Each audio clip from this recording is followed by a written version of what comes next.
Hello, I'm Margot Politis. Welcome to Study English IELTS preparation.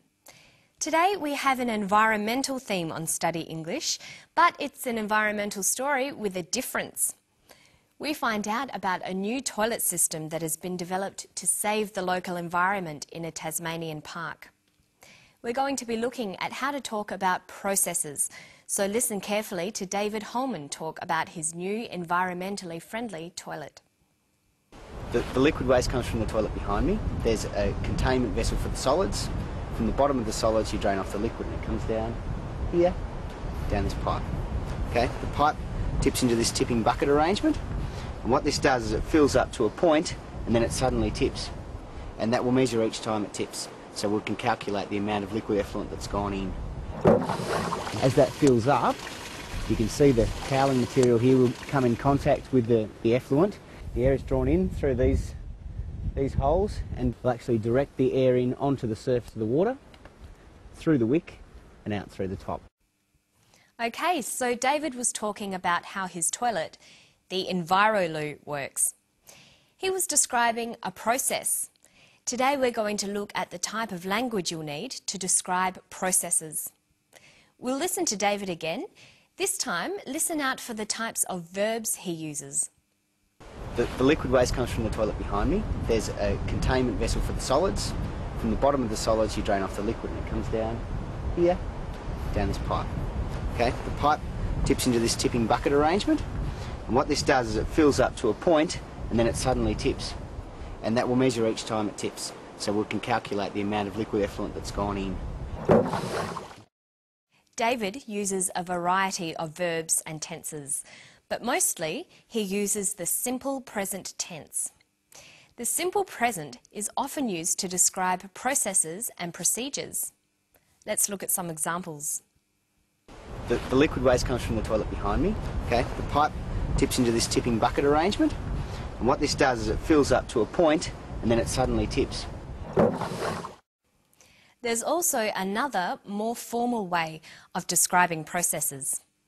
That's using the passive voice. In formal academic writing, it's common to use the passive voice for actions in a process or procedure. When you use the passive voice, your writing becomes impersonal and distant. This is more formal and is often more suitable in an academic setting. Listen for a passive verb here. As that fills up, you can see the cowling material here will come in contact with the effluent. The air is drawn in through these holes. He says, is drawn in. The air is drawn in. Notice there is no subject, no person or thing doing the action. It is just done. This is called the passive voice. This highlights the process or action rather than the person or thing doing the action. The passive is used when the important thing is not who did the action, but the action itself. This is true when you are describing processes. The process is the same no matter who is doing it, so we choose the passive voice. Let's look a bit more closely at how the passive is formed. Passive verbs are formed by using the verb to be plus the past participle of the verb. Let's look at the verb draw in, to bring something in. The past participle is drawn. This is an irregular past participle. So the passive form is to be drawn in. The different forms of the passive vary according to the action and when the action happened. Okay, so in formal writing, we use the passive form for processes. But David doesn't always use the passive because he's having a conversation with someone. Let's look at one of David's more informal sentences and see how we could change it into a more formal description. There's a containment vessel for the solids. From the bottom of the solids you drain off the liquid. He says, from the bottom of the solids you drain off the liquid. Let's look at the main part of that sentence. You drain off the liquid. The verb is drain off. In a passive sentence, we'd say is drained off.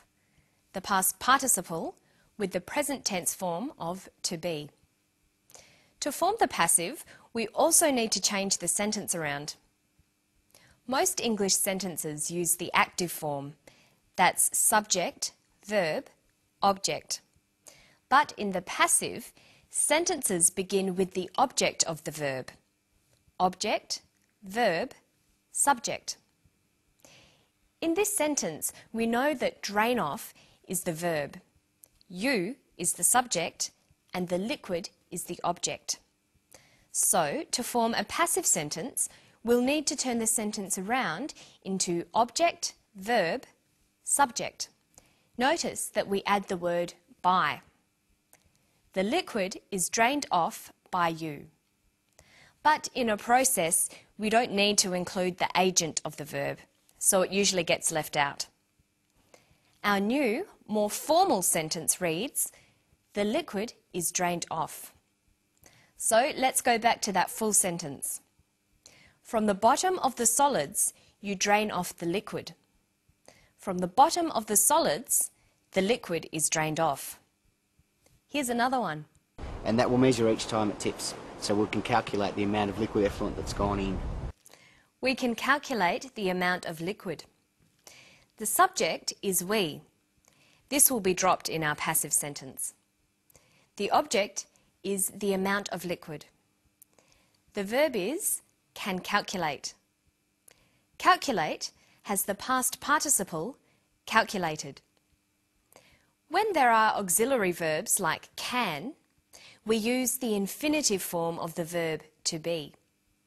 So the full verb phrase can calculate becomes can be calculated. Remember that a passive sentence starts with the object, then the verb. So we can calculate the amount of liquid becomes the amount of liquid can be calculated. Okay, let's finish today by testing you on the passive. Listen to the steps in a simple process. This is how you make a cup of coffee. It's in a conversational style. You fill the kettle with water. You turn on the kettle. You boil the kettle. You pour the hot water into a mug. You add some sugar. Then you can drink it. Okay, let's start at the beginning. You fill the kettle with water. What's the verb? Fill. The subject? You. The object? The kettle. The passive verb is filled. The new sentence is, the kettle is filled with water. See if you can do the next one. You turn on the kettle. The verb is turn on. The subject is you. The object is the kettle. The kettle is turned on. You boil the water. The water is boiled. You pour the hot water into a mug. The hot water is poured into a mug. You add some sugar. Some sugar is added. Then you can drink it. Then it can be drunk. But we'd usually say, then it's ready to be drunk. So let's go through that again.